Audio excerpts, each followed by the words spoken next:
Which of Allah's favors can we deny? Above all creatures He chose us to be high.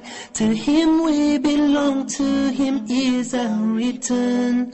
Life in this world is only a sojourn. To the angels He commanded that man be respected. Shaitan he did not, and so was he rejected. Compared to the angels, we are but clay. As long as Allah we obey, we'll not go astray. Assalamu alaikum wa rahmatullahi wa barakatuh. My dear brothers and sisters in Islam, welcome to a new live episode of our program, Islamic Law Today. I'd like to welcome all of you, and I thank you so much for joining us this evening. And I would also like to welcome our dear scholar, Professor Muhammad Naem Asaee.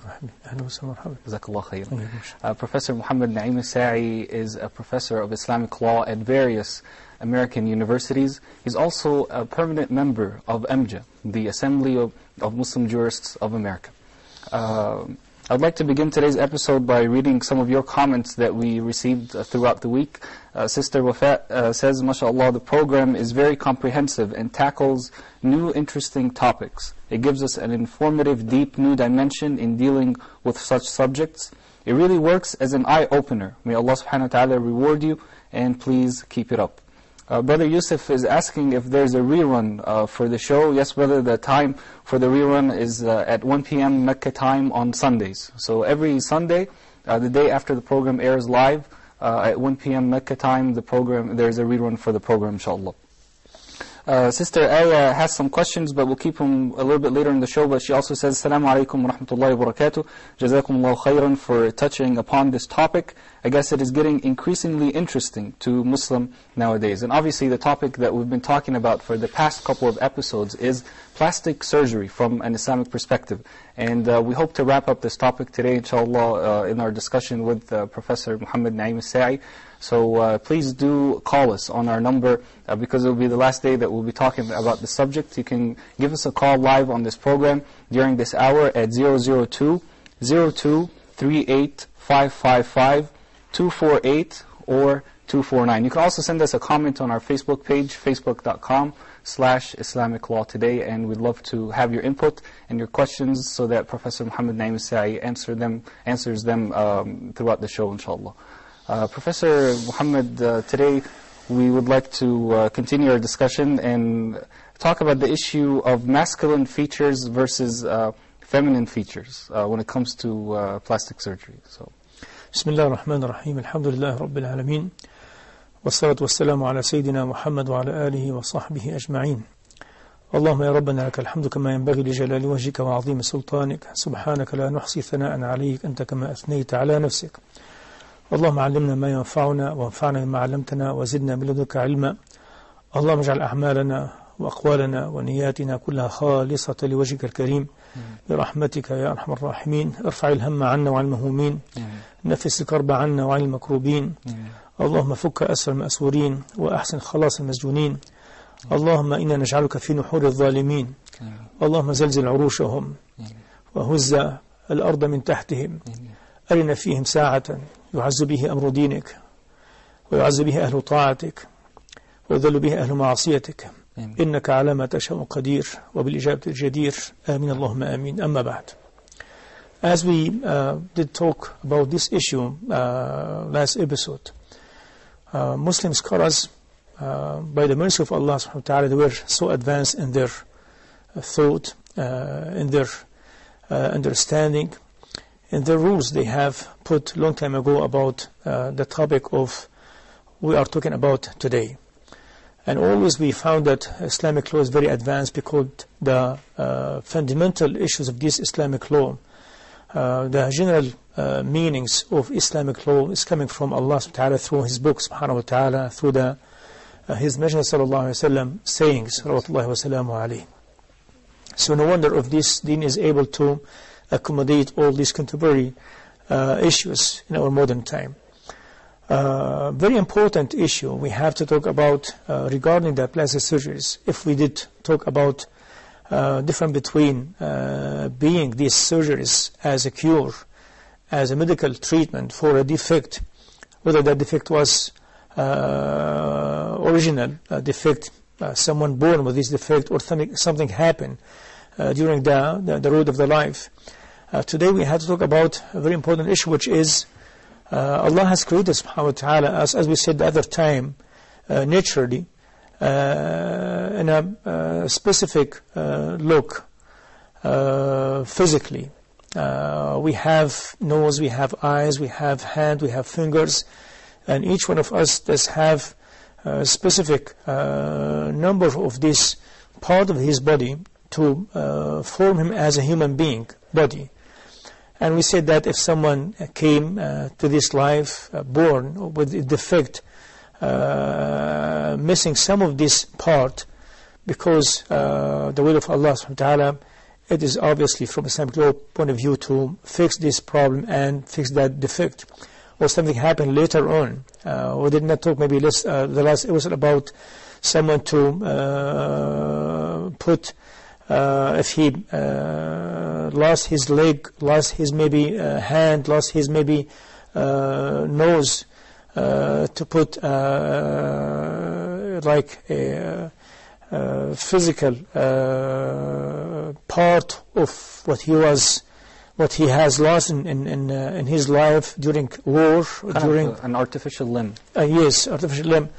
That would be obviously lawful from Islamic law point of view, because he's fixing a problem, taking away some of his original part of his body to create him as, or to form him as a human being body. Now the issue of male and female is a very important issue, because sometimes we found in our life that some people, they born, they are male, or they are maybe female, but something happened to their body biologically. Does affect their maybe phenomenon, maybe look. She is a lady, she is a girl, she is a female, but something happened to her, maybe criteria or some of her maybe phenomenon characteristic to bring her to the shape of a female condition.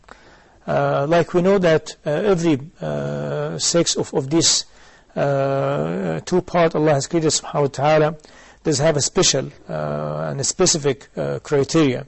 We know that women in general, or female in general, does have a smooth voice. We have the opposite condition in the male. Yes.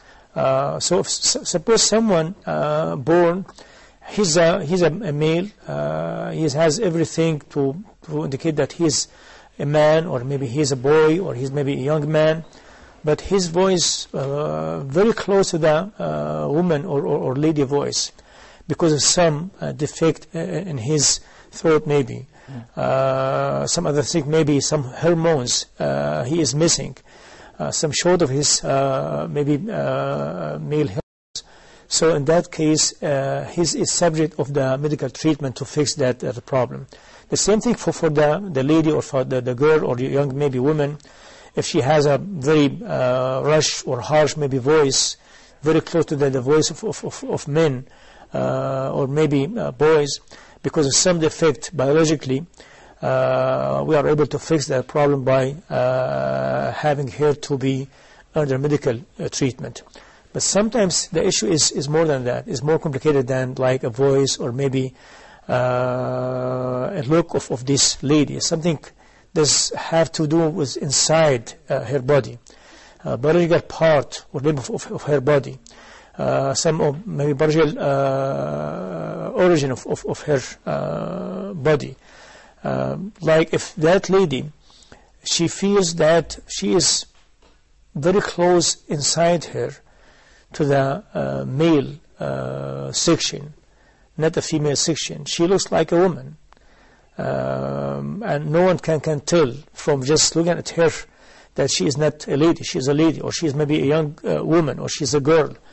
But inside her, she feels that she is not feeling like male, like female. She feels like male.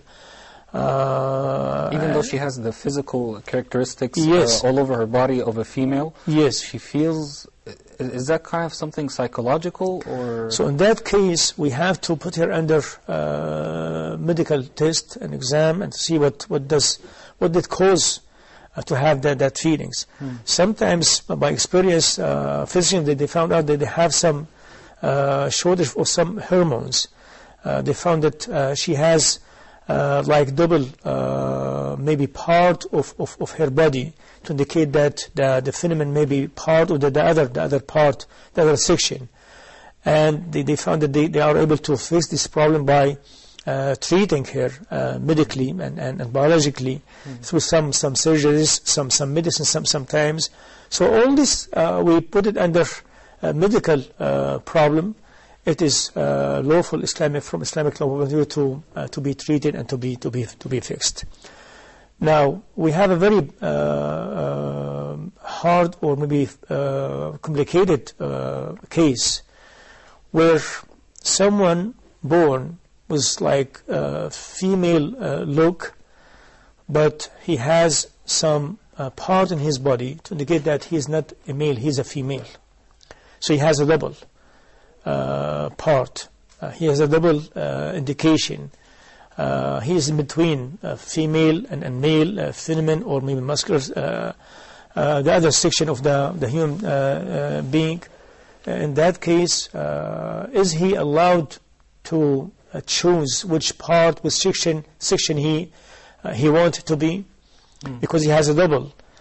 He is not indicating like clearly that he is to the section male, maybe closer, or maybe a female, or the other side.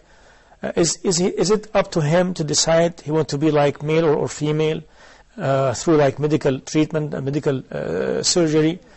I did write in this book that sometimes it is up to him how does he feel from inside himself.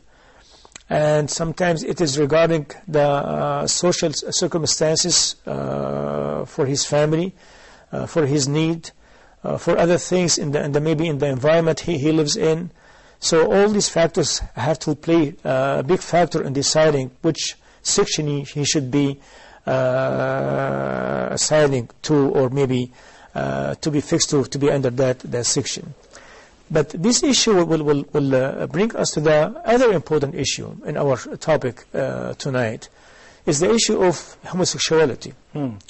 Because many people, they have mixed understanding, they have maybe misunderstanding of the issue of homosexuality. And they mix between someone who is medically and physically and biologically is defected, so that's why he is acting even he looks like a man, he acts like a woman. Or maybe the other side, the other maybe section, she looks like a female, like a lady, but she acts like a female, like a man. And some people, they mix between two cases. The first case, that this lady or that man, he born biologically and physically defected. So we need to fix this problem. And we put that person, male or female, under the section of a medical problem. But many cases we have, which is the issue of homosexuality, does not go under the medical problem, does not go under like physically or biologically defect. It is something psychologically, psychological defect, some kind of like a behavior defect. Because many of these people, most of them, maybe 99.9% of those who they call themselves, they are homosexual, like gays forbid or lesbian forbid, they are, from medical point of view, from biological point of view, physical point of view, they are healthy. They are normal. They don't have a defect. But because the environment they lived in, because some other maybe factors they were turning themselves to be feeling this way, that they like the same sex. They like, he is a man, he like man. She is a woman, she likes woman. Not because she has some biological defect, but because she lived in an environment to encourage or to push for that route. That's why Allah subhanahu wa ta'ala a long time ago And the Messenger ﷺ and all Muslim scholars, they were so advanced in understanding this issue. So they divide the issue of homosexuality into two sections. First section, the biological. Biological. The second one is the psychological. And second, psychological or maybe behavior. I mean, until, this is such an important topic that we're talking about, because until 50 years ago, homosexuality was known to be a psychological disease, according to, all scientists. But now, I guess because of different lobby groups, we can say human rights groups, the issue is becoming more, and even as Muslims, we're not sure. Is this something that a person is really born with, and it's something that they can't change? Or is this something that they acquired and the problem is within themselves? It's such an important issue, inshallah, and we'll continue it in the second segment. We need to take a short break. So we'll take a short break, inshallah, and we'll be right back with Linda. Which of Allah's favors can we deny? Above all creatures, He chose us to be high.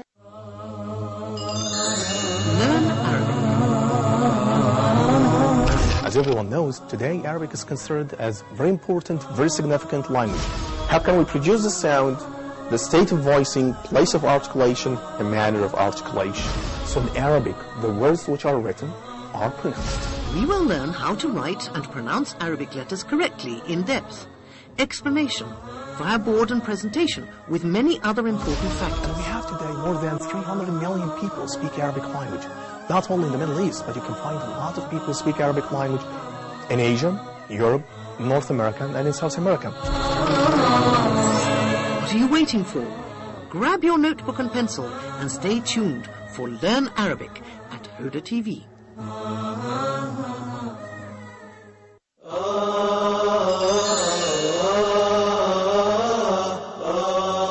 The main concepts of Islamic economics, how is it different from the Western theories?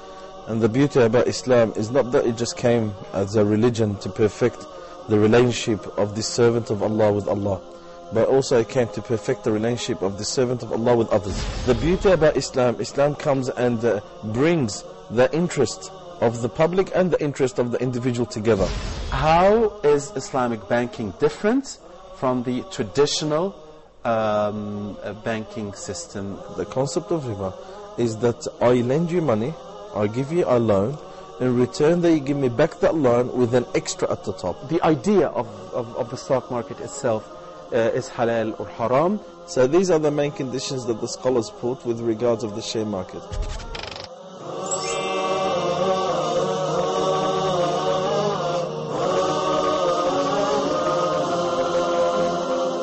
Which of Allah's favors can we deny? Above all creatures, He chose us to be high. Assalamu alaikum wa rahmatullahi wa barakatuh. Welcome again to our program, Islamic Law Today. We're live and would like to have you call us in and give us your comments and feedback about today's program. Ask your questions to Professor Muhammad Naem Asaee. Our phone number is 002-0238-555-248 or 249. We're continuing to talk about we transitioned to the issue of homosexuality from an Islamic perspective, and what the Islamic scholars think about this issue. We've divided up in two parts, the biological and the psychological. And I'd like to go back to Professor Asaee to continue. Inshallah ta'ala. So we said that it's been divided into two sections, biological and psychological. Maybe could be like regarding of the behavior, the environment. So the first section, they are sick people, they are defected people. Islam was so merciful with this section.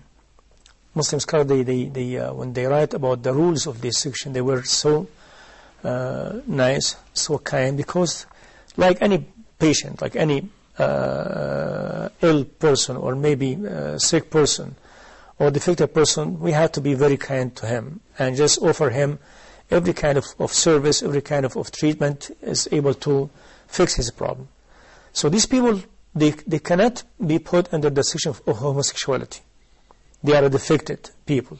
They should be in the hospital, in the clinic, go to physicians and fix their problem.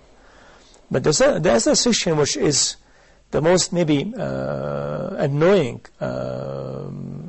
issue regarding them, when some people they believe that they are born this way, and they cannot resist their maybe inner desire or maybe temptation or request to like the same sex they are in. It is wrong. It's been proven medically and physically and scientifically. They are okay, they are natural people. But they want to encourage and enhance the other side of their biological formula. As we know from scientific point of view, every one of us does have feminine criteria and masculine criteria, even if we are a man. The lady is the same thing, female the same thing. So we have some indication to indicate that we have some little things indicate that we have some part of our body to show that we have both. Allah subhanahu wa ta'ala wanted this way, subhanahu wa ta'ala, like the upper of your hand is rush and maybe harsh or maybe hard, and the other side is very smooth and soft. So this is like this is male, this is female. And everything, even the lady, they have something in their body the same way. They have muscles. But when someone is even inside you, this kind of having these feelings toward the opposite sex, this is natural things to feel. Man, he likes woman. Woman likes man. That's why we have the marriage. But because of these hormones inside us, we have female hormones and male hormones. Some people, psychologically, and sometimes the physical issue inside your body will be affected by your psychological way, by your environment, by your maybe deep request from inside your desire to enhance your maybe the opposite sex inside you. So they turn to be feeling that they are homosexual. But they are doing this on purpose. They are the factor, they are the main reason of being in that section, not because they have some physical or biological defect. In this section, Islam was so tough with them. They consider Islam, anyone commit a crime or commit an action regarding homosexuality, that he's committing a crime and he has to be punished, male or female. It's forbidden unanimously among Muslim scholars. And someone commit like adultery with the same sex, he's a gay. Or a woman commit adultery with the same sex, a lesbian. This is a total crime in Islam. It's forbidden, prohibited, unlawful.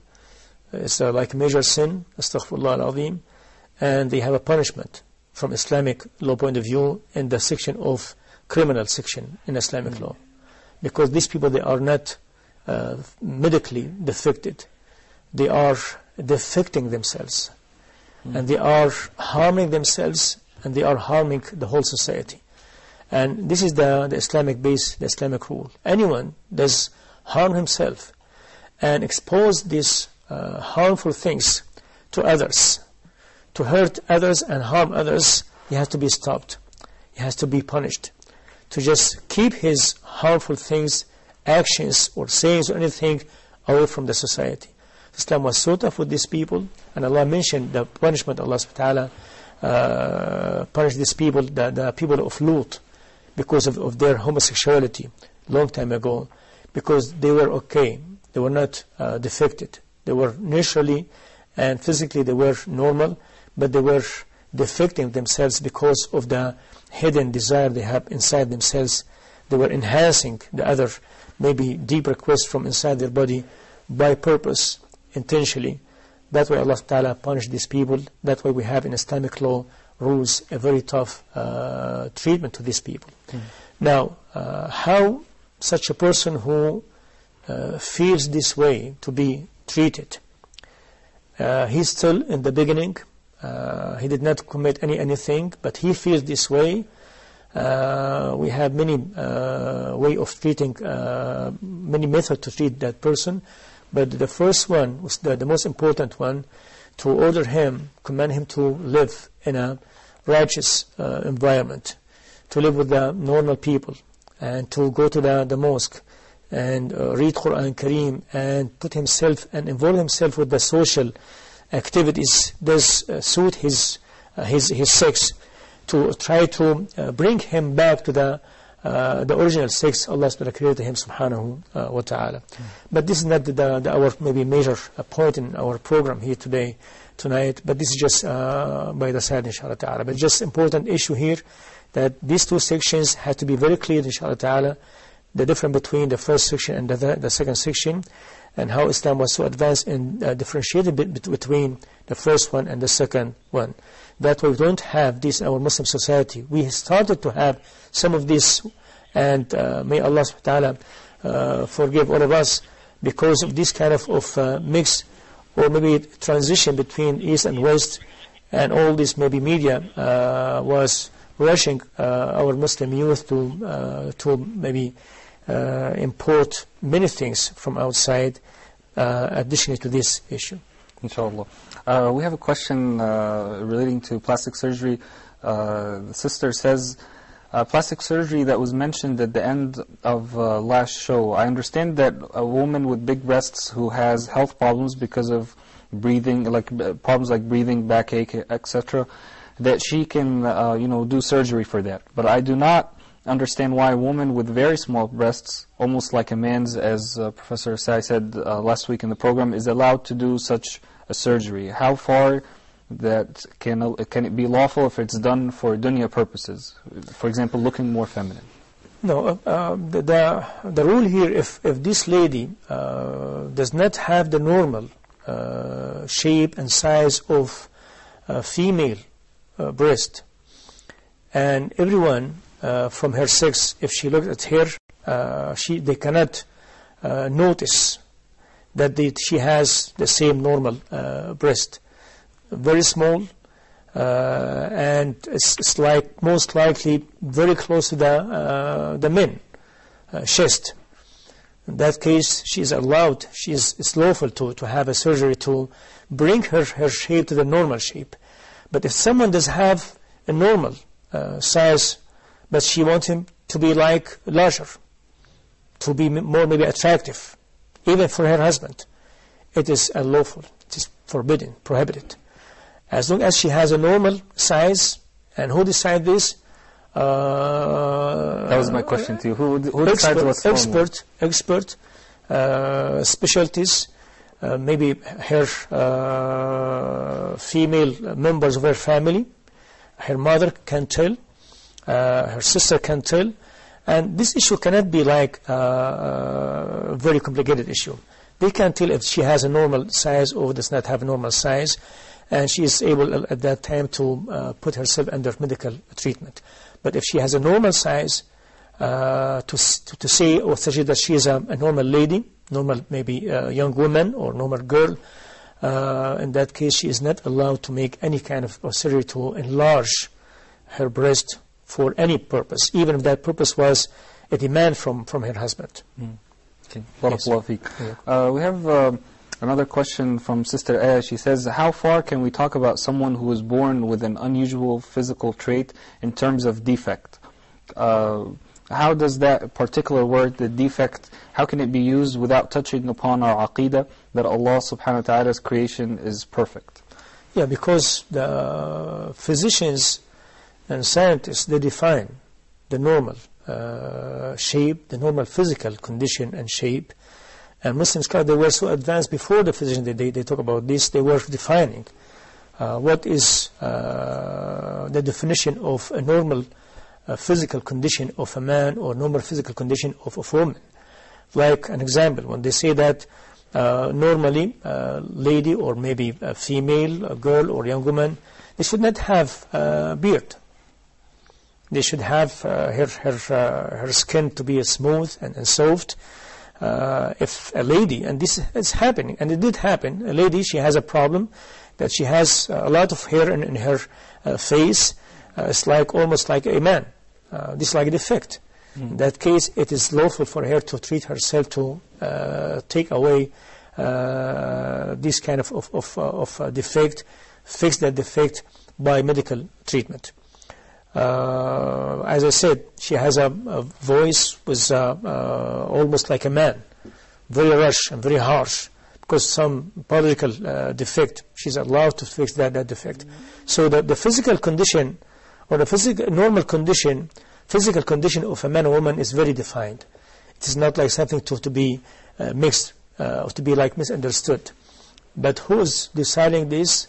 Muslim scholars with the help of physicians and scientists. It's not like up to us, up to someone, ordinary person in the medical field to decide this is normal, this is not normal, this is like a normal condition or not normal condition. It's, as I said, Muslim scholars, they defined this one long time ago, and Muslim scholars and scientists, the physicians, they did define this in the same case. We talked quite a bit about if there's a medical need for some type of plastic surgery, then there could be a case made for it to be lawful. How about people who have psychological effects? For example, I know a doctor who had a patient who lost his hair, and that made this patient become secluded in society. Or a sister who doesn't want to get married, and is refusing a number of potential husbands simply because she feels that the size of her breasts are too small. When we're talking about the psychological effect on a person, would that be considered a medical need, or will it be considered something else? No, we have to be very careful. Sometimes difficult or maybe psychological problem is referred to a shortage of faith and belief. It's like an illusion. It is not a real problem. You can fake yourself sometimes and convince yourself that you are a sick person. You can convince someone that he is not a sick. This psychology being proven now. And it did happen. Like someone, he's okay and he's normal and he's a healthy person. A group of people, they decided to convince him that he's a sick person. Psychology being proven that they are able to affect on him and convince him that he's a sick person. What about the person himself? He believes by himself that he's a sick person. He does not need anyone from outside to convince him that he's not normal person, or he's maybe a person with a problem. He is creating the problem for himself. In that case, the solution for this issue is to go back to Allah subhanahu wa ta'ala, believe in Him, believe that Allah subhanahu wa ta'ala has created us in different way, different shape, different criteria, different maybe form of living, for testing, for examining us, because this life is not eternal, this is like a temporary life, and eternal life is not here, is later on. But sometimes the psychological problem is a real one, because of real problem. Like what? As you said before, that someone, he lost his hair because of medical issue, because of medical defect. Suppose someone, God forbid, and may God subhanahu wa ta'ala cure all these patients, because like cancer treatment, he lost his hair. And this is happen, and it's happening. So he lost his hair not because of natural reason, because something happened to him, some medical problem. In that case, if Allah will cure that person from that disease, inshallah ta'ala, he's allowed to bring back his hair by some medical surgery, and we'll talk about the hair transplant. Yes, I'd like to talk about the hair transplant in the third segment inshallah, of our program. We'll take a short break, inshallah, and when we come back, we'll talk about hair transplants from an Islamic perspective, inshallah. Which of Allah's favors can we deny? Above all creatures, He chose us to be high. Ask Hoda. Dear brothers and sisters, welcome to a new edition of Ask Huda. I have 2 questions. Please go ahead. You can read it in Arabic, and you can also understand the meaning in your own language. The different tafsir and interpretation of the meanings of the Qur'an are available in almost every language that exists on earth by the grace of Allah. The water of Zamzam is for whatever intention you drink it with. Salih from Egypt, his father has the way, and he asked about how can he help him. Very good question.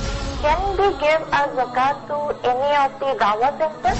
The ibadah or the act of worship is a part of the unity of worship. It has to be paid to Allah subhanahu wa ta'ala and in accordance with the guidance of His Prophet sallallahu alayhi wa sallam.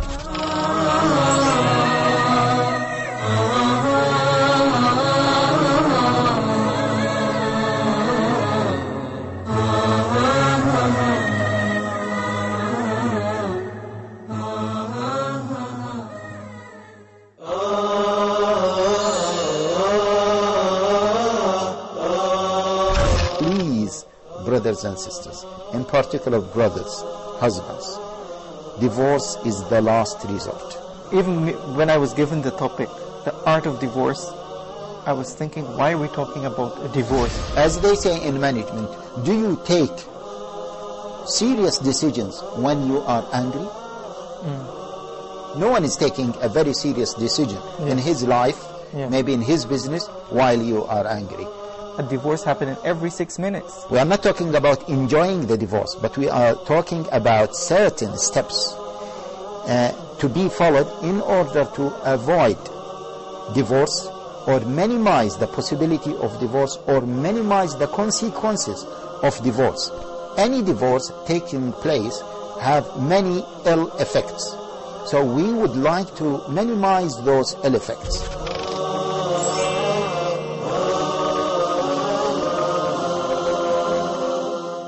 Which of Allah's favors can we deny? Above all creatures, He chose us to be high.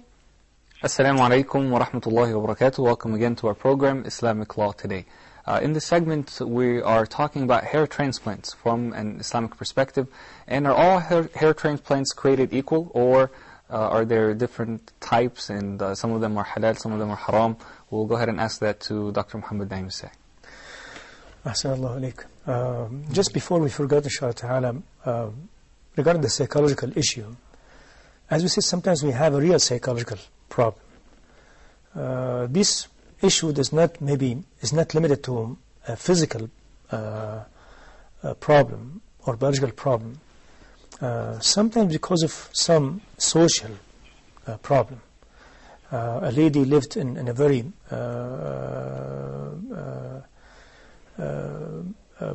pressure, maybe she was very pressured, a lot of tension and very hardship, difficulties, a lot of negative input from people around her.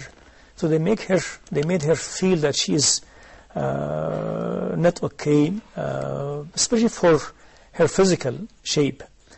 And this lady has to find out about the real problem she is facing and try to change her environment and convince herself that she is okay as long as she has a normal physical condition. In that regard, we have to say at the same time that Allah subhanahu wa ta'ala tested many people in this issue. They are not beautiful, but they are not ugly. They are okay. And when someone is always looking at someone is better than him in the regard of this life, he will always have a psychological problem. Whether that was regarding his physical shape, his financial shape, his maybe health shape, his social shape, his maybe job position or anything. We've been ordered always to appreciate the bounty of Allah subhanahu wa ta'ala, to look at the people below us. They are lower than us in everything, to appreciate the name of Allah subhanahu wa ta'ala. So if you have that shape, look at someone who's like below your condition or maybe your status from physical point of view, to say Alhamdulillah Rabbil Alameen. But at the same time, we have to say Alhamdulillah Rabbil Alameen. A man, he was injured because of the very big accident. He almost lost everything. everything was broken in his bones. He lost almost his vision and his hearing, everything, but he has a tongue. He is able to talk. And when they visited him, they asked him, how are you doing? He said, I'm doing great. Alhamdulillah Rabbil Alameen. How you are doing great? Well, you almost lost everything. And he was replying to these people by saying, yes, I think I have two things. I have a heart, recognize Allah subhanahu wa ta'ala, and I have a tongue, can mention the name of Allah subhanahu wa ta'ala. I'm so grateful. So do you think the issue boils down to the idea of having rida, being yes. content with Allah subhanahu wa ta'ala gives us? Yes, definitely. And as we said before, this life is not eternal life. This life is like a bridge. We are going to leave. Our departure is being set by Allah subhanahu wa ta'ala. And it's not meant to be perfect. Yes.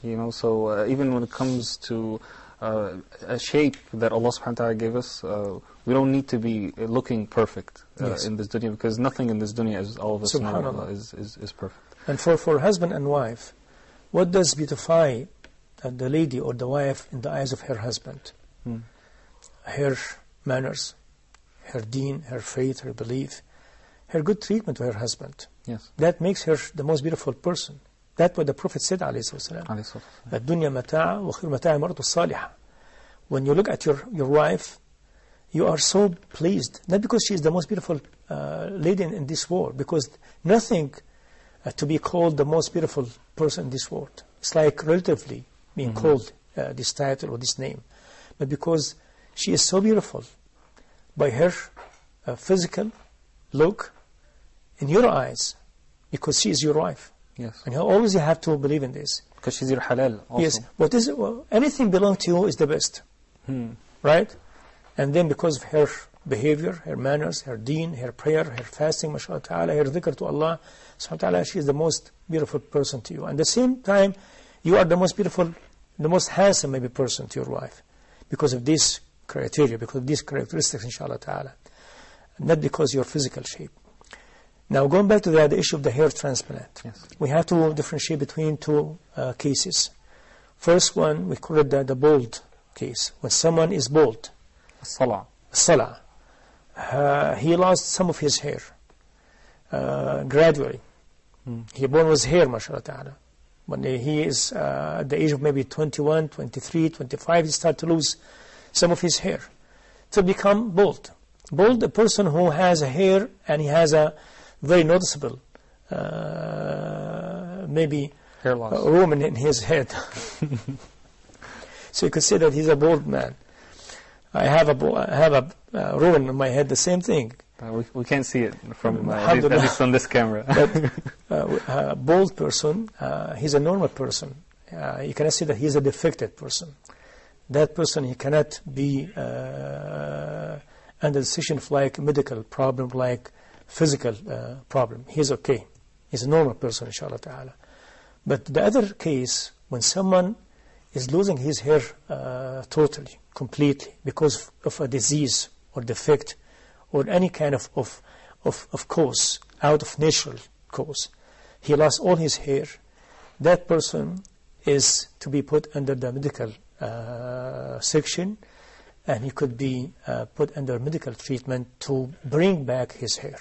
As we said, the example of the cancer treatment, he lost his hair. Now, suppose someone, he's a bald person, but he wants to regain his hair. When we are able to say it's lawful to regain his hair or to bring back his hair, when we can say it's unlawful. Yes. Now, if we can, by scientific method or treatment, bring his own hair back to grow up, this is a medical treatment, and this is okay, inshallah ta'ala. It's lawful. Even if it's transplanted from another part of the head? They are taking some part of his head, some part of his root of his hair, and they are transplanted in different, on the area that they want the hair to be grown up again. It's most likely, as I said in this book, it's lawful, inshallah ta'ala. Yes. But if they bring his hair or the hair of other person, and just by a glue, they glue it and they put it in his head, or maybe they just put it somehow to stay and to last in his hair. It is not growing. It's not like part of his natural hair root. This one is not a lawful procedures. It is unlawful procedures. MashaAllah. Jazakallah khairan for this very, very interesting topic, the topic of plastic surgery from an Islamic perspective. And I would like to, at the end of today's episode, to point to one of the books of Dr. Muhammad Naem Asaee. MashaAllah, Dr. Asaee has many books. This book, MashaAllah, is an amazing book that talks about some of the current issues that we have from that we have today, some of the recent issues that we face as Muslims, both living in the West and living in the East. The name of the book in Arabic is called Al-Jami' في القواعد والضوابط والمقاصد الفقهية للنوازل والقضايا المعاصرة. And this book, until this point, hasn't been translated yet. But inshallah, may Allah subhanahu wa ta'ala help all of us and we get it translated soon, inshallah. I was reading parts of this book on the way here, and all I could say to the professor is, mashallah, the book left me speechless. Can you tell us a couple of things about what's in the book? Well, this book, as a part of my project, inshallah, to revive this deen, inshallah, azza wa jal. In every book I try to write, I just put it within this project, the big project for the whole ummah, inshallah ta'ala. The revival of this Islam, the renewal of this deen, inshallah ta'ala, because we have to bring back our Islamic law the way used to be a key for success, a key of enhancing our iman, key of enhancing our relationship with Allah subhanahu wa ta'ala, key of reacting to this life and acting this life in a very unique understanding and unique practicing, inshallah azza wa jal. So I tried in this book to manage it somehow to be mixed of Islamic law rules, Islamic law wisdoms, Islamic law issues, and to load it with a very comprehensive message to everyone who reads this book, that is about time, inshallah, for all Muslims to go back to their Islamic law. This is the manual book of Allah subhanahu wa ta'ala, Al-Qur'an Al-Kareem, and the Sunnah of Rasulullah sallallahu alayhi wa sallam, to be our source, to be our reference in our life, inshallah azza wa jal. So in this book, it is not just to answer the questions or maybe to study the Islamic law issues, but to try to go beyond this, to talk about the deep meanings of our Islamic law in this regard, inshallah ta'ala, so we are able to make our Muslims, youth and old people, inshallah ta'ala, men and women, inshallah ta'ala, to go back to their Islamic law and to try to reactivate this great treasure Allah Ta'ala has made for us subhanahu wa ta'ala. Alhamdulillah. I know that this book is published by Dar es-Salam in Egypt. Is it published in other countries, especially Western countries as well? No, this is Dar es-Salam is the only publisher who is allowed to publish this book. But inshallah in the future we'll try to translate it, inshallah ta'ala, by a different publisher, inshallah. This is a great book that will help all of us. Ask Allah subhanahu wa ta'ala to make it of benefit, to make you of benefit always, whether it's in written form or whether it's through television programs like this one. May Allah subhanahu wa ta'ala reward you for always being with us. And I know you come a long way. You know, it takes you about an hour and a half to get here every day and an hour and a half back to be with us on the program, and we're very, very thankful for that. May Allah subhanahu wa ta'ala. And I would like to thank all of you, my dear brothers and sisters in Islam, for joining us today, and we hope to see you again next week, inshallah, on Islamic Law Today. Jazakumullahu khairan. Wassalamu alaikum wa rahmatullahi wa barakatuh. Wa alaikum assalam wa rahmatullahi wa barakatuh. Which of Allah's favors can we deny? Above all creatures He chose us to be high. To Him we belong, to Him is our return. Life in this world is only a sojourn. To the angels He commanded that man be respected. Shaitan he did not, and so was he rejected. Compared to the angels, we are but clay. As long as Allah we obey, we'll not go